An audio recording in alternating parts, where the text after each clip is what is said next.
All right, everyone. I'm excited to have Kelsey Hess on the show today to talk all things fasting as we get ready for our Kion second annual 5-day fast and just going over kind of fasting 101 and all the questions people have. So, Kelsey, Happy New Year. Happy New Year. Happy 2021. We made it. I know, isn't it true? Everyone saying that. Just get rid of 2020 and move on. So to start the year off, I think we did this last January about the same time talking about fasting, and Kion, we did a Get Kion, did a really successful, popular around the world 5-day fast, and talk about kind of what you learned. You guys ran it last year, and why is it good to do in January, and then we'll kind of go in the basic definitions of it. Yeah, totally. So this is actually our third annual third? fasting challenge. Wow. Yeah, the first one was a little small. It was kind of our first time doing a challenge, but yeah, third annual. So the reason why we do a fasting challenge to kick off the year, I think first of all is because, typically in January, people are ready to prioritize their health again. We've all been kind of drinking and overeating around the holidays, and it's just mentally a good time to sort of hit the reset button and just say, okay, I'm ready to kind of turn over a clean slate here. So I think a lot of people are kind of in that mindset in January. And the reason why we do a fasting challenge, there's a lot of reasons actually. We try to form our challenges around different types of health methods that are free and that are simple and that anyone can do, no matter where you live, what type of environment you live in, whatever your health status is. We try to focus our challenges on those. And so fasting is one of those free, quote unquote, simple methods that everyone has access to. It actually saves you money for the most part and time, because you're not spending money on groceries or spending time cooking. So, and I think fasting, it has a lot of physical health benefits for sure. There's a ton of research out about how it can benefit your brain health, your digestive health, your metabolism, body composition, autophagy and longevity, all of these things that mostly animal studies tell us that fasting can do. But I think there's also some really interesting mental and spiritual benefits from the practice of fasting. Most religions have some form of fasting kind of woven into their traditions. It's been a part of our evolution for as long as we've been humans. We haven't always had access to food 24/7 in the refrigerator. So it's something that humans are kind of designed to be able to do. And with that, there are some positive benefits that come from abstaining from food for a certain period of time. And we can kind of talk about what that actually looks like and what fasting actually is for some people. For sure. And I think, going over the benefits, and when people put the link in the show notes to sign up for the Kion challenge, they get this fasting decoded book. What is fasting? Because I think, as I just shared, that people get scared, think fasting, a 5-day fasting challenge means I'm drinking water for 5 days, and they freak out. And I said before we started that I posted something about the fasting challenge in January, and a female commented like, oh, it's so bad for women. And why do people, always talk about fasting? And I do agree, it's not ideal for women. And we'll get into that, why women are different than men. And as Dr. Stacy Sims has, her book Roar really shows that women are not small men, and all of her programs she's done over the last few years. But fasting itself doesn't mean that it's just a water only fast. So let's kind of start with the different types of fasting. People will get the great handbook for free. It's an ebook once they sign up on the link to join the challenge. But what do you find is like the basic ones we can go over and review?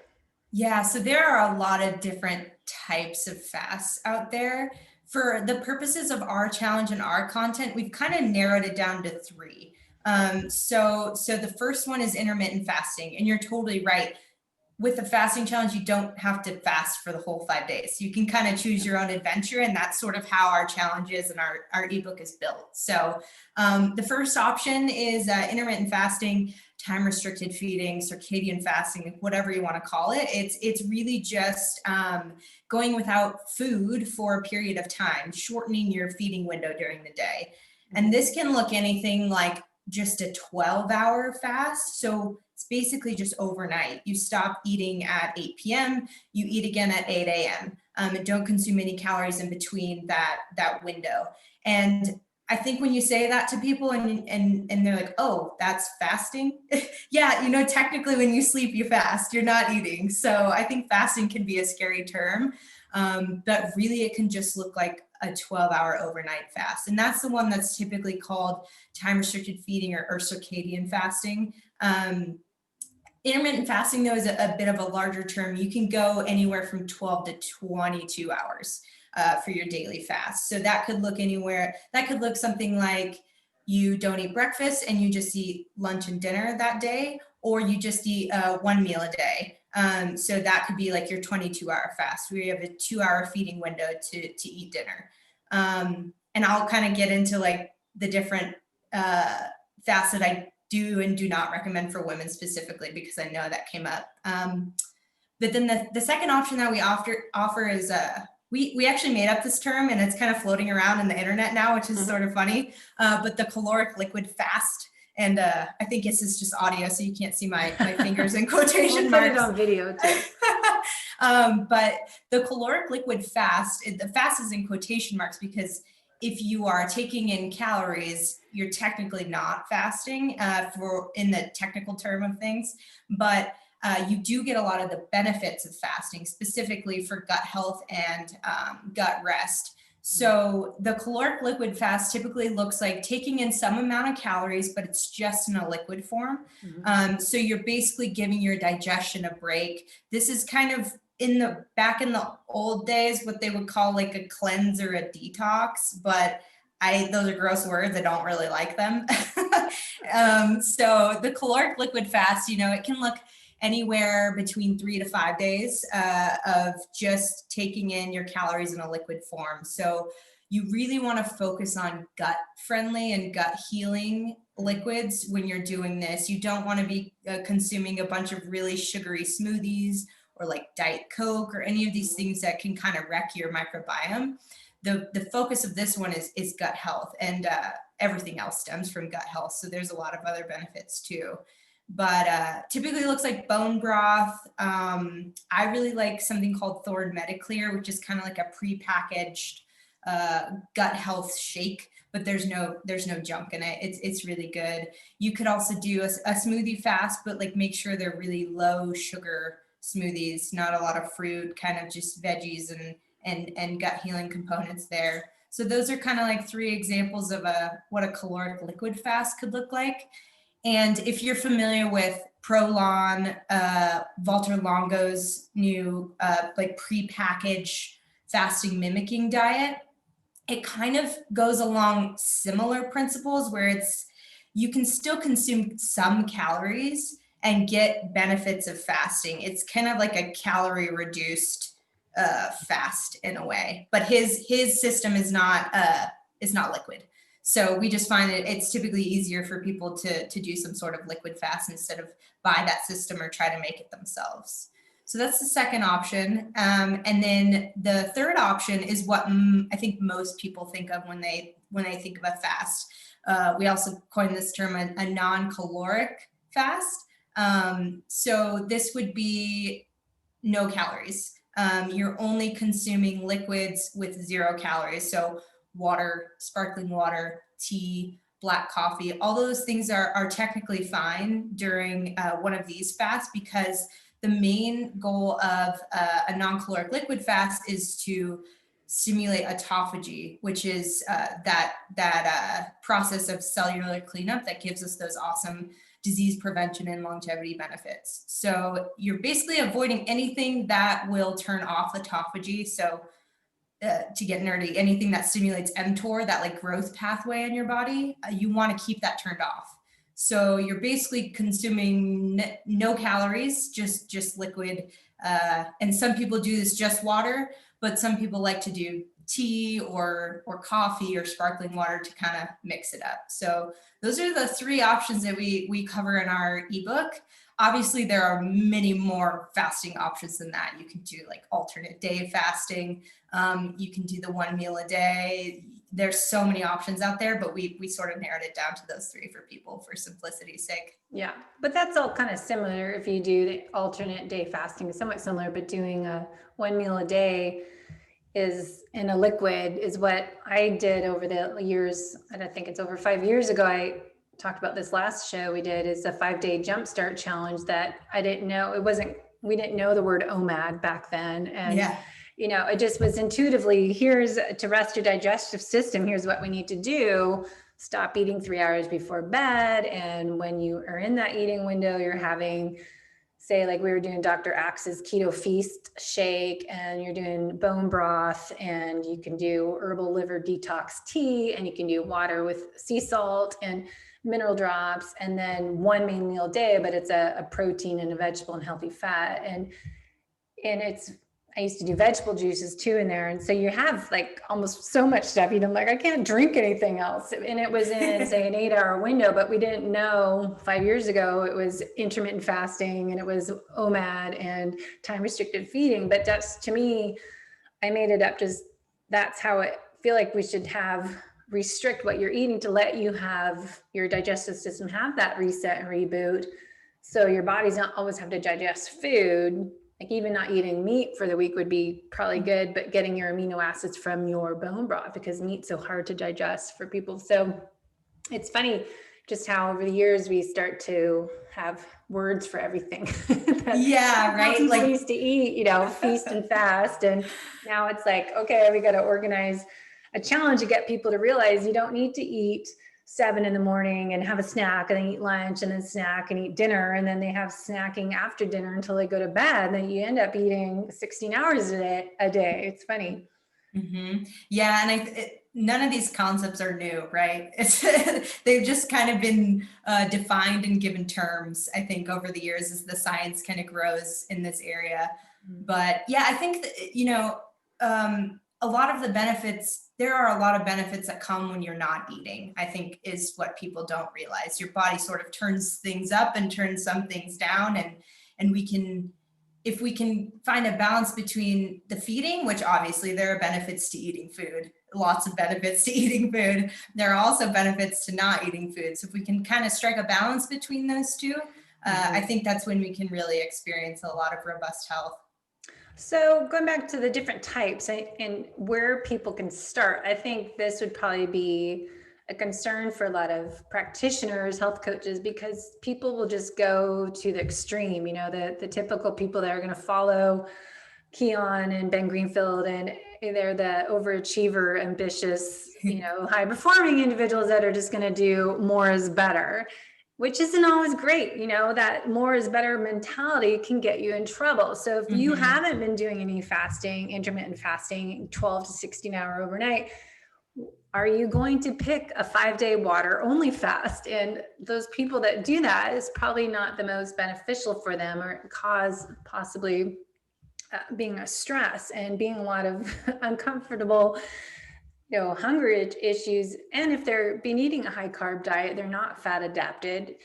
There's things that they should be doing beforehand, right? To prepare for a fast and not jump into a 5-day water only fast that should be supervised in a health spa where you're more, monitored than just on your own. So how should people get ready and figure out, okay, where am I at now? Let's meet you where you're at to find the right choice for you.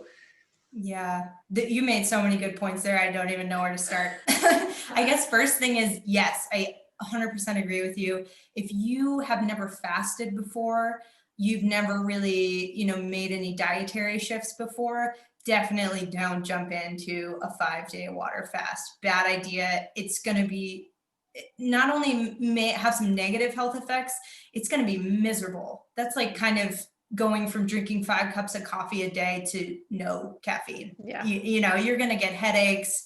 It's going to be really hard. And there's no reason to put yourself through that if it's your first time, I think if you're going to do a 5-day water fast, you should have a very specific reason why you're doing that. For example, I've fasted for like a decade and I've never done a 5-day water fast. I've never had, a really strong medical or spiritual or mental reason to do that. So that's like the expert level kind of thing. And you should definitely be supervised by a practitioner if you're going to do something like that. Yeah.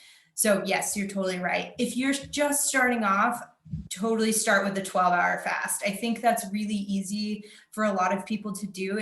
You're kind of just removing any mindless snacking after dinner, waking up and waiting to eat breakfast until you've kind of hit that 12-hour mark. So I think that's really easy to do for a lot of people. You're sleeping for most of it. So it doesn't take too much willpower or like lifestyle change to make that happen.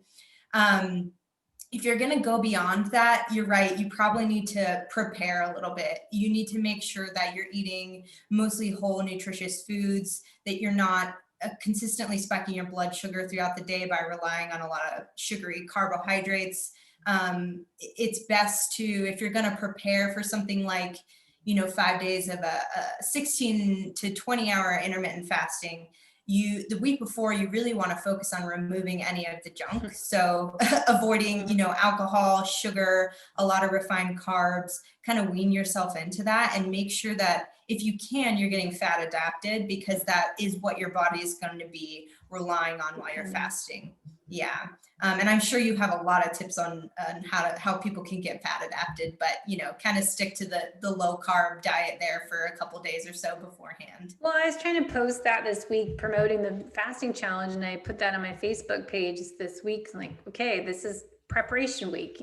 Let's start cleaning up the diet. And really it's keep it simple, eat real food, not stuff from a package, a bag, get your protein. You're going to, if you eat meat, barbecue, whatever your meat, and then have a vegetable. If it's Brussels, what's in season, we made Brussels sprouts and bacon and, or cauliflower. I've been into roasting this cauliflower and butter and olive oil. And so there's different things you can do. Start doing that now. Get rid of the packaged stuff, get rid of the alcohol, get rid of the sugary beverages, and even stop eating fruit and just focus on more of the protein and healthy fats and getting your good fibrous prebiotic vegetables.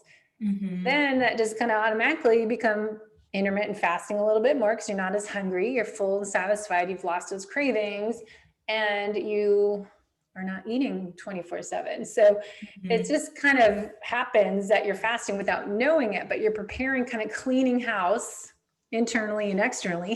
Clean your kitchen out, get rid of the Christmas stuff and throw those cookies away and put things in the freezer that you don't need for a long time, and just focus on the real food part. But getting to sleep, it's what I call the holistic method, that we need to work on all those other elements. So to me, I call it a jumpstart 5-day challenge is detoxing your life. Getting the right sleep is so important part of this, doing a fast, because that's, when you're fasting, but it's also really taking advantage of that cell autophagy, that internal housekeeping service that takes care of your body while you're sleeping. And if you're not getting good quality sleep, then we need to look at why. And, cleaning up your diet should help. Stop eating before bed should help, but also life stress and working on stress management techniques that we've talked about. But yeah, it's that holistic approach to really improve your experience in a fast, that it's not just, not eating, but you got to work on your lifestyle behaviors as well to really benefit from this experience. Don't you think?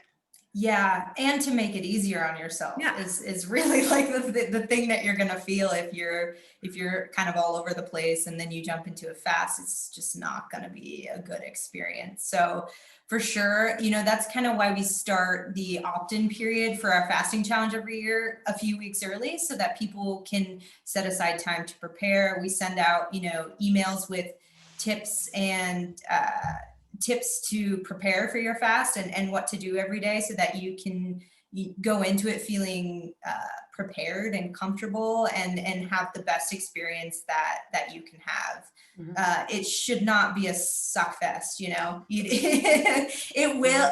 will in some ways, mostly mentally, but we don't want anyone to be struggling too hard during these challenges. So take a week, clean out the crap, get yourself prepared. And then if you're just starting out, start with that 12-hour If you want to kind of push it a little bit, you could do, you know, the daily intermittent fasting, 16 to 18 hours.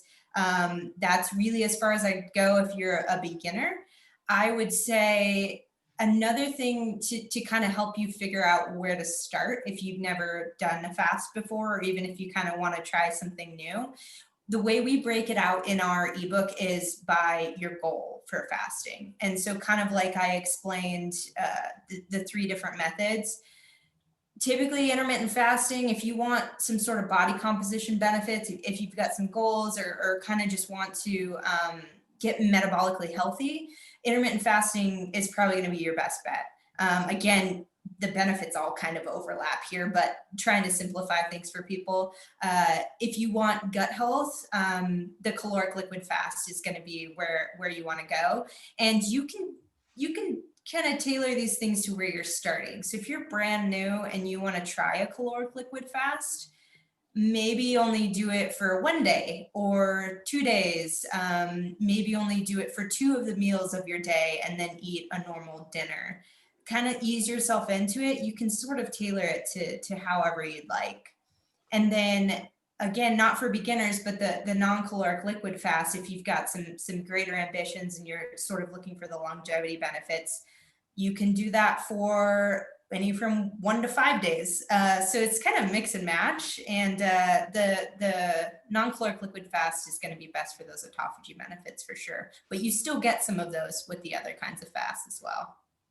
So going over our list of questions, so I want to make sure. So tips to making fasting easier. You just kind of mentioned anything else like making it easier. I think I would add, you know, talking about where to start fasting, but activity wise during the week, I would say, you know, making sure you kind of keep busy. Like it's 10:30. I haven't eaten yet because I had a client before our call and I was getting work ready, and I went for a run this morning, and then I'm starting to get hungry now. But it's knowing that you just kind of, you have stuff to occupy your day. I find it's intuitively, you know, eat when you're hungry, but you don't realize you've been fasting since I stopped eating yesterday. I think I ate dinner 3:30. So I stopped eating at 4 because I do better. My schedule to intermittent fast is stop eating during the weekdays before bed. And I try to eat like at 3:00, my main meal.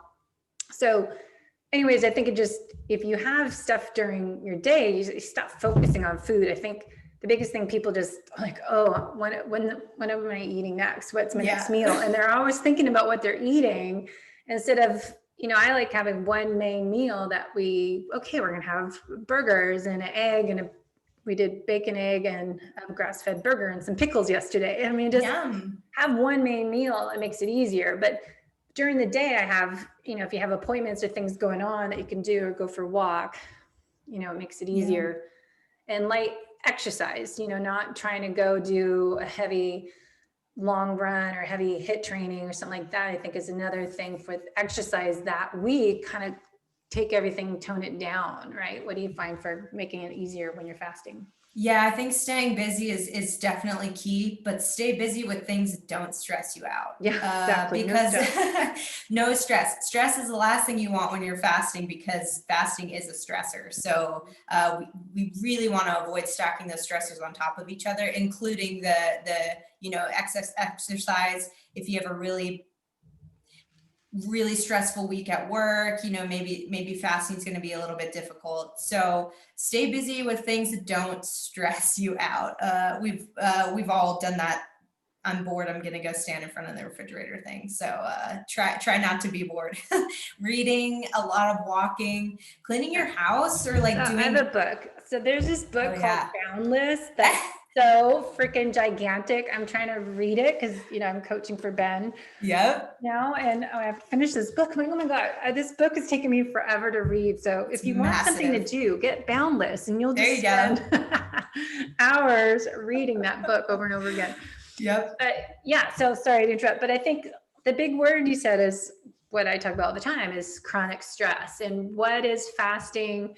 It's a hormetic stress, a good stress, but on and off stresses are good, but anything excessive becomes stressful in a negative way, that we want to make sure we don't have our stress cup overfilling by too many external stressors like overtraining, high intensity, long duration exercise. Too much of anything can overfill that beaker of stress.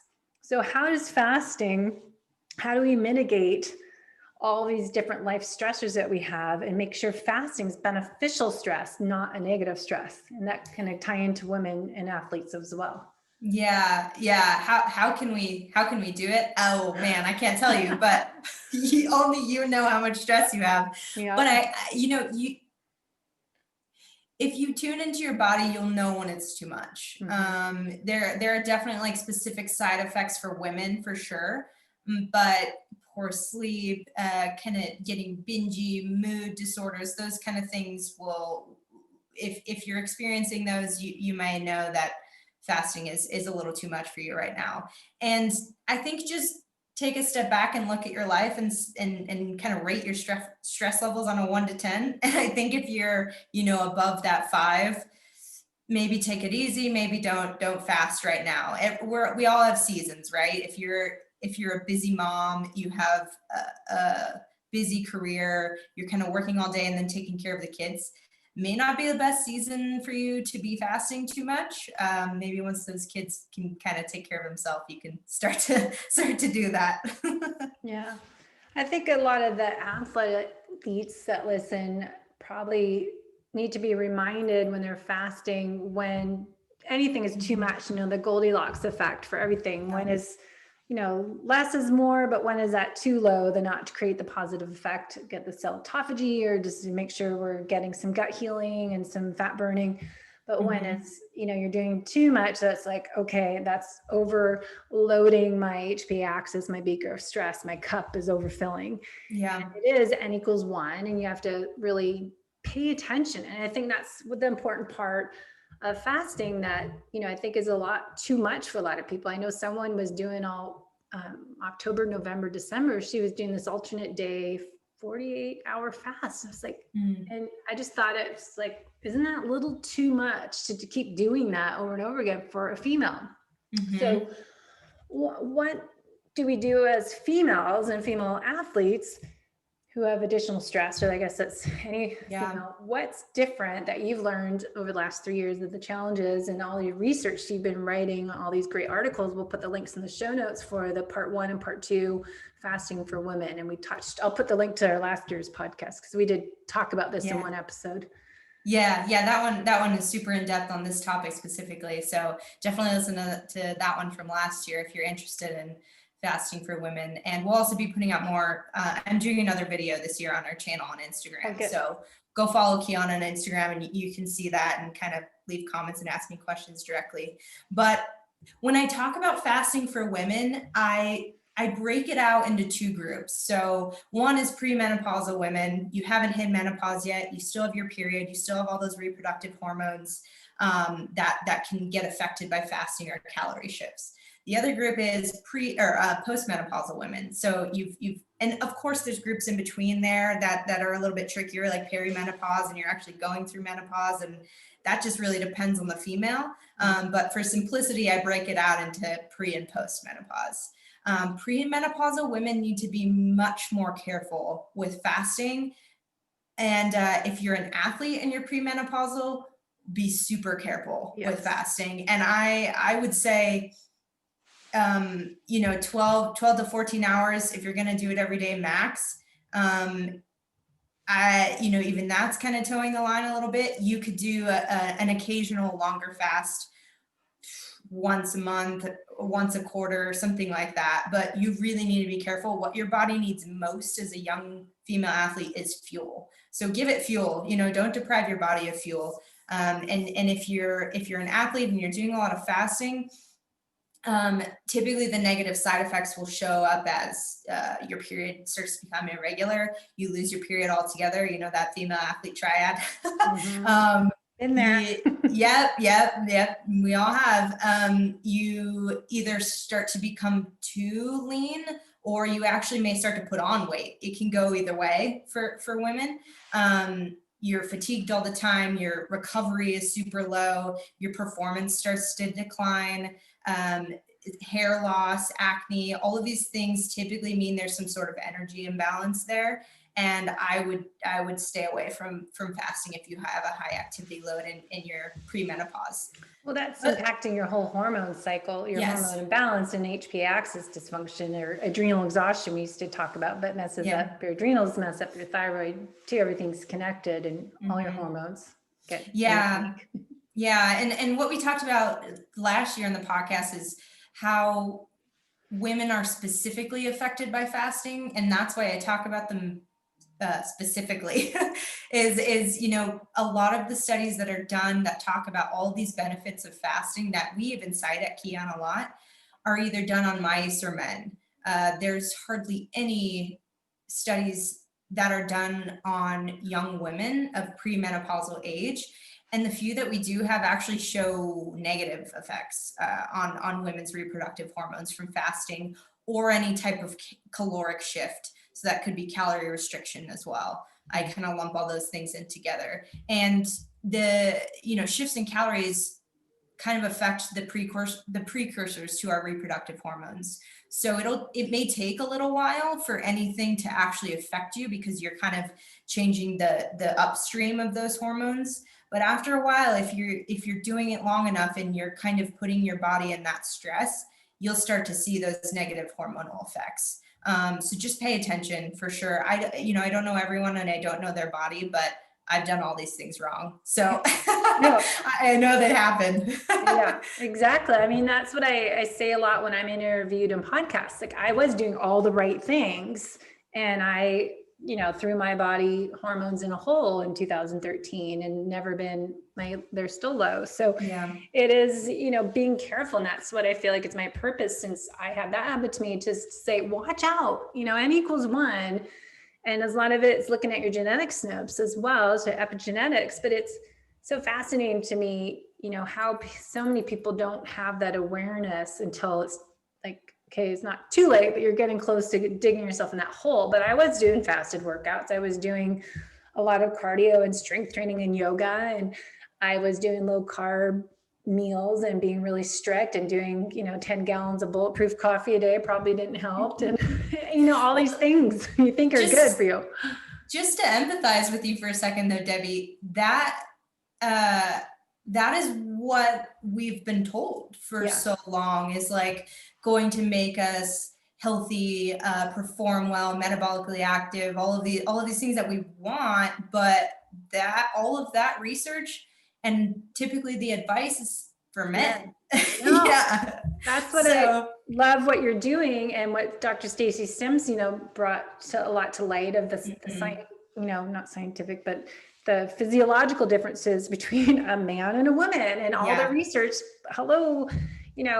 Everything I read is, okay, this is for men. And you always have to take that account. I'm not a man. I don't have the hormones that they have. And we are designed to reproduce. And our body will think things are more of a threat and put us in emergency mode and everything on hold. So I think we have to take that in account when you're following everything on social media and trying to copy what other people are doing, especially if they're not exactly like you and they don't have your stressors. But if they're a different gender, it's going to be a totally different experience for you. So just be aware. And that's why I love the Kion Challenge, because we do look at, if you're a female, be aware of this. This is great for males and, tweak this a little bit. But that's why I personally will be doing challenge next week, but doing more of a bone broth gut healing protocol in my 8-hour eating window and just start to do that, because think of what I'm doing now is kind of this intermittent fasting during the week, 5-2, and I kind of go lower carb and higher on the weekends if needed.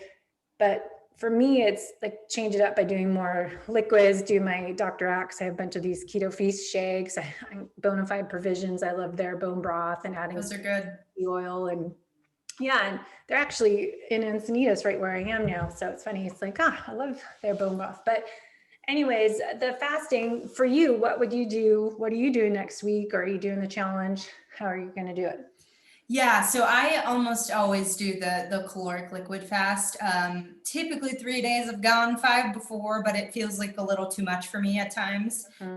So I'll do 3 days of the Mediclear because I still have some from last year, and bone broth as well as coffee, black coffee. So that'll usually be my little combo for the 3 days. And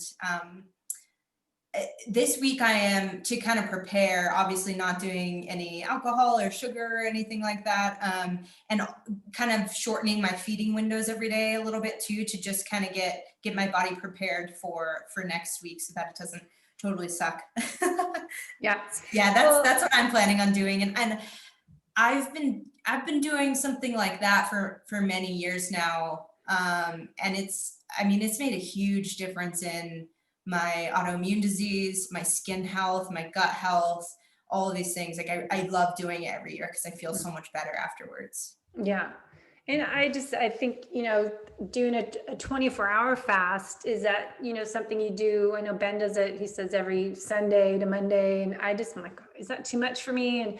And for me, fasting exercise, I always have to experiment. Like, okay, I think it goes back to us type AAA personalities, that they're driven, ambitious, high performers that go, okay, more is better. Like, okay, I'm going to override that feeling of hunger. But what if that's a stressor and going to cause me, take 2 steps back, 1 step forward? So you have to really experiment what is good for you in this time of your life. And we're still in a stressful environment with the whole COVID pandemic stuff, for people get that more stress and politics. And I think you have to go, okay, is a 24-hour fast and then do the rest of it intermittent fasting, is that ideal for me? Or should 24 hours, is that beneficial? So it's like, is it good or bad for me? It's so individualized.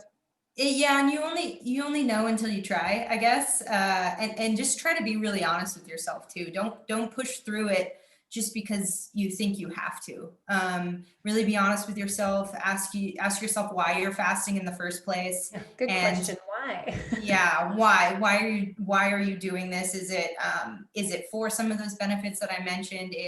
Is it to have some sort of mental or spiritual challenge?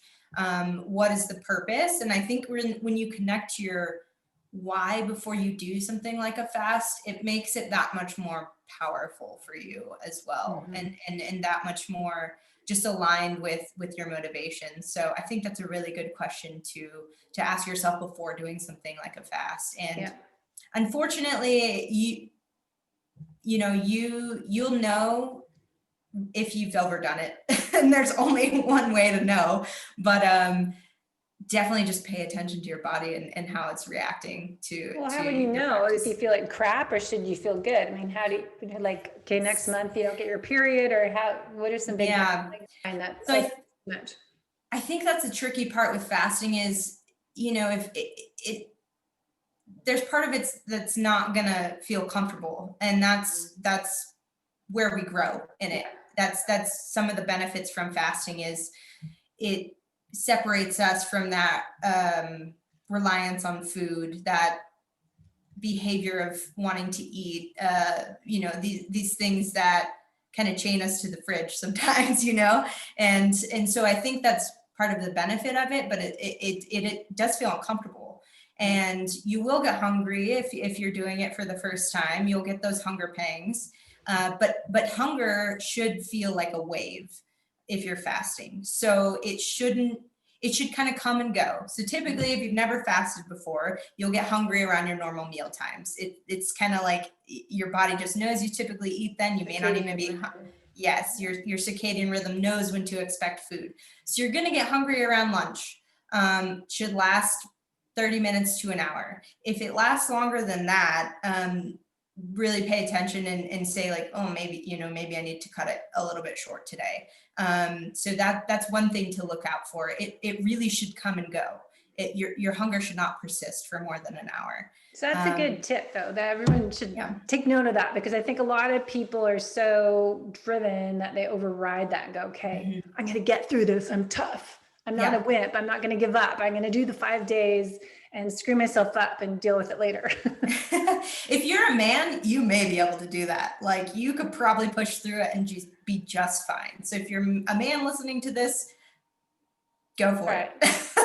If you're a woman listening to this, especially a young woman, I wouldn't push through it. The implications are just too, there's just too many potential side effects from doing that. And you don't need to really, So I guess that's what I would say. I don't remember the original question now. No.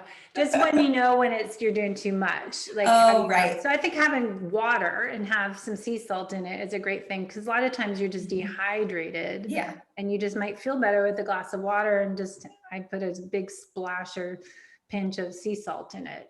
Yep. So drink lots of liquids. That will for sure kind of keep those hunger pangs away and keep you hydrated. The salt is great because of the electrolytes. So you'll get dehydrated when you're not getting a lot of salt in, especially if you're drinking a lot of water too. Mm-hmm. So a pinch of salt, some electrolytes that don't have any added sugar or anything like that in them are great. And then to kind of get through those hunger pangs, if you've done it a few times and you know what to look for, anything with caffeine in it will typically kind of shut down those cravings. Caffeine, what's the word I'm thinking of? The thing with your appetite. What is it? It satiates. It satiates your appetite. I didn't get much sleep last night, so my brain's kind of slow. But not having caffeine too late. Like if you're a slower fast oxidizer of caffeine, but I had a friend was just saying she had sleepwalk, but she's drinking coffee at 3:00. I'm like, well, maybe it's the coffee or, computer devices at night, but really making sure you know when to shut off the caffeine part. If you're having caffeine, I say like 12:00. 100%. And then after that. Yeah, and some people even find that decaffeinated teas or coffee too can shut down that hunger a little bit too. So it may just be drinking something. Sparkling water is really great for appetite satiating. So you can kind of try all those things, but yeah, you're totally right. Stick to morning for the caffeine for sure. And another thing I was going to add, you were talking about the why earlier, and for me, it's, I think, gut health. And if we go over, how important gut health is for our immune system, that are, say, 70% of our immune system's in our gut wall lining, how important it is for us to make sure we're rebuilding the mucosal barrier in our gut and healing those holes. For most everyone has some level of leaky gut. Mm-hmm. And that, to me, should be like, yes, we want to be fat burners, but you really need to be improving your immune system so much right now. Any time is good, but just really this time in our world. And so me, that's a big motivator. Like, okay, what can I do once a quarter?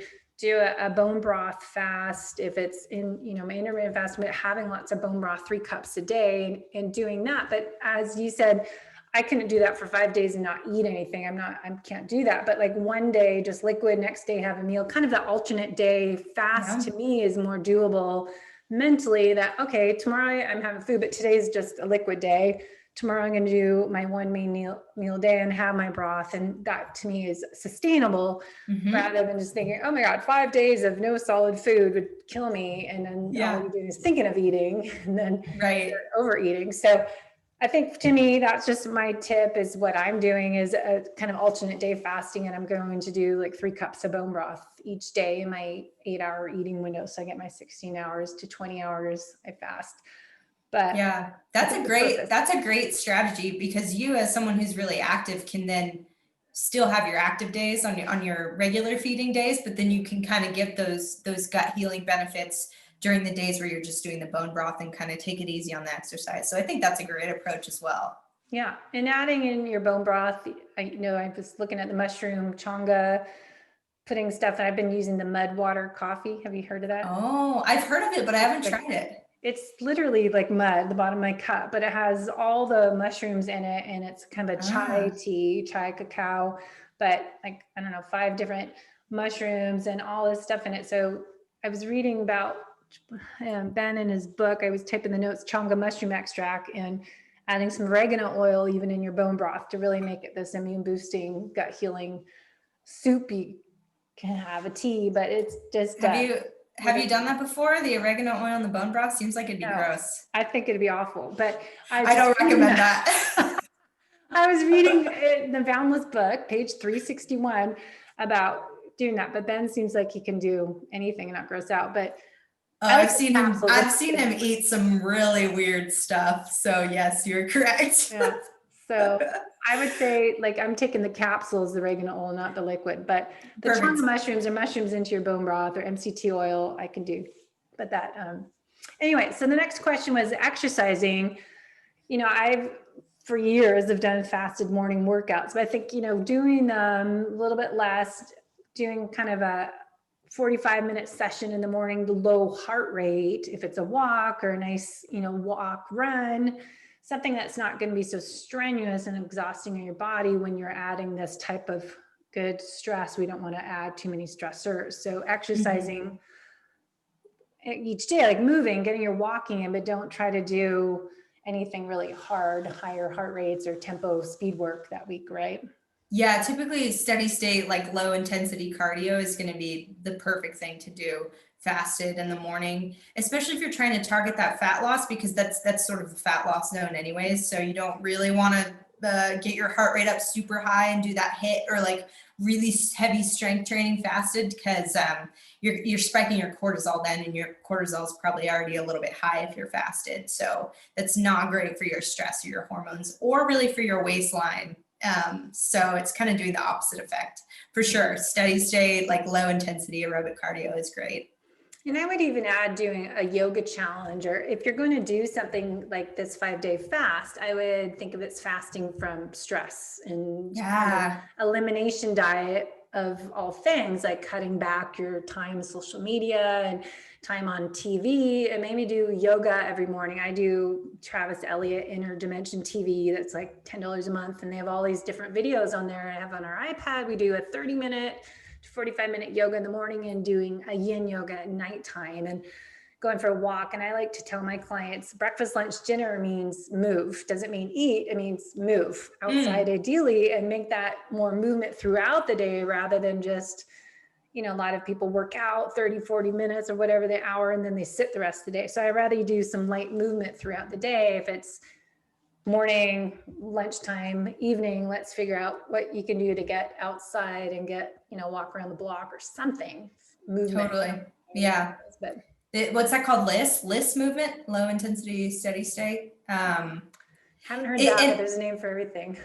Yeah, there are acronyms for everything. Yeah. And I mean, I wear my Oura ring, and the days where I move all day, but don't necessarily have like a traditional workout, versus the days where I kind of sit around and work and then do like a hard workout, I burn way more calories on the first. So if I'm just walking around, doing stuff in the house, taking my dog for a walk, walking to get the mail, way more calories than just doing like a 30-minute high intensity aerobic exercise workout. Awesome. Yes. I think that's a good note for people, because I know so many people just work out once, and we went for a run and then we're getting at lunchtime. I'm like, okay, I got to take a break and go do something. And we're blessed to have this new house that has pretty much a park up the hilltop. And so I go up my stairs and go check up the hilltop, and I just get this walking up and down the stairs and move. But I think just working out in the morning, my body wants to get outside and do something. And then at nighttime when I'm done work, like, all right, let's go for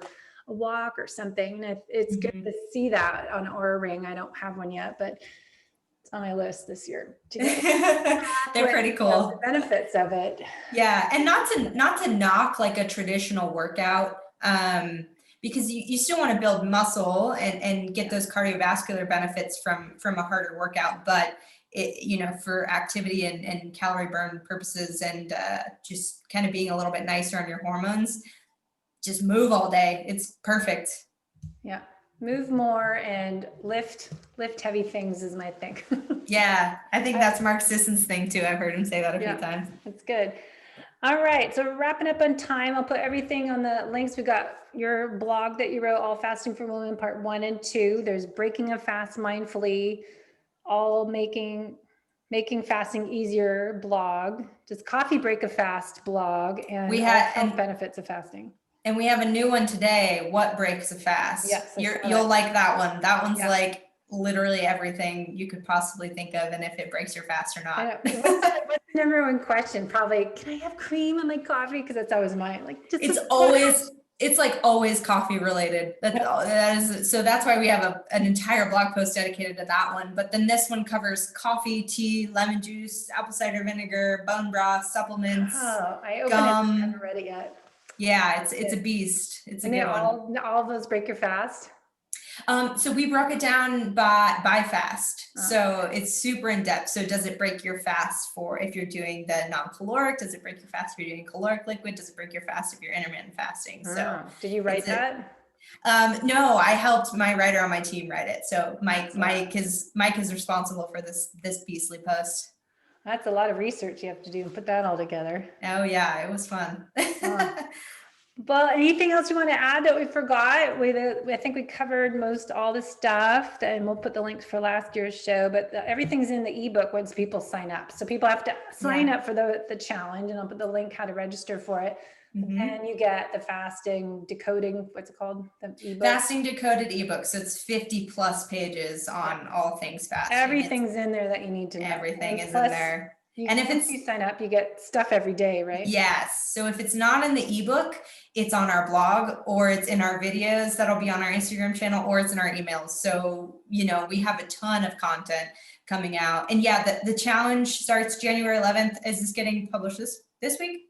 January 11th? Friday. Okay. 7, 8. It'll be out. What's today? Wednesday? How do I know what day it is anymore? I think it's Wednesday. Yeah. Every day is Wednesday now.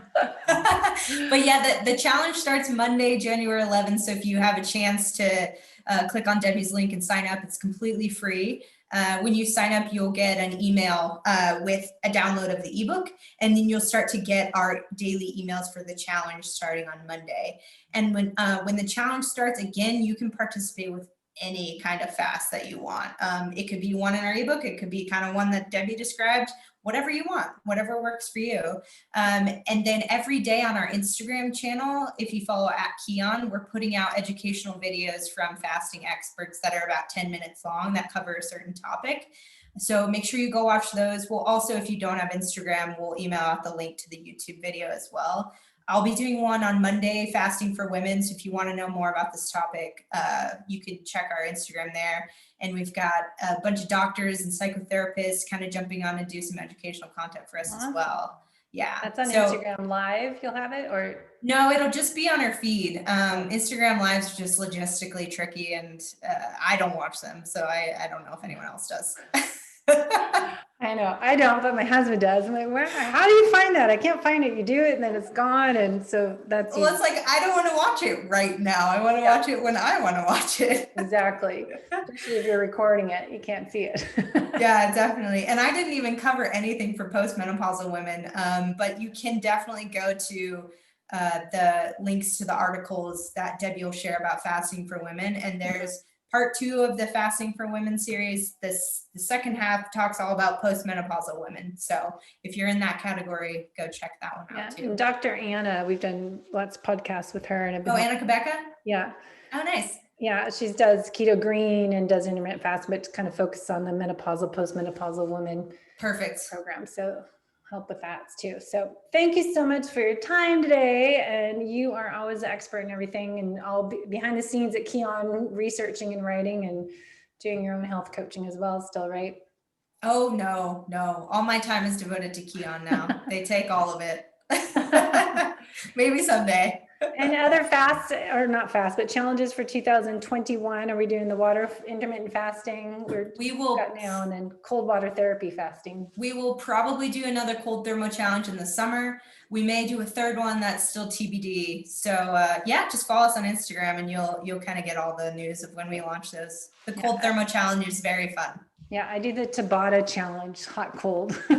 Yeah. Cold baths for me. I'm the wimp. Yep, me too. So, all right. Thanks, Kelsey. Happy New Year. Thanks, Debbie. Happy New Year.